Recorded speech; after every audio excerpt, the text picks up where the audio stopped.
I am Chef Priya, Assistant Professor, D. Patil School of Hospitality and Tourism Studies. With an academic experience of over 12 years, I take practicals and theory in food production for the students here at the college. D. Patil School of Hospitality and Tourism Studies offers many courses to the students. One of them is B.Sc degree in Hospitality and Tourism Studies. The eligibility for this course is 12th pass in any stream, that is arts, science or commerce. B.Sc degree in Hospitality and Tourism Studies.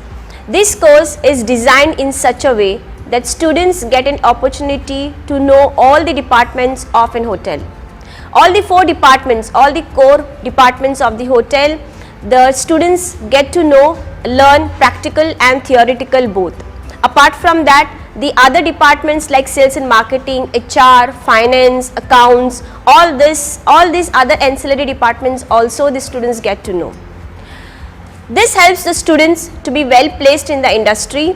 Also, it helps the students to choose any department that they prefer while they go on a job in hotel industry. So, in short, this course has a wide scope and gives wide opportunities and more choices for the students so that they can be in the industry for a long time. D. Patil University School of Hospitality and Tourism Studies at Nerul, Navi Mumbai has got the best of the infrastructure, well equipped with all the kitchen labs, allowing the students to practice theoretical and practically both all the subjects like food production, housekeeping, front office, F&B service, so that the students can have in-hand knowledge about the subject.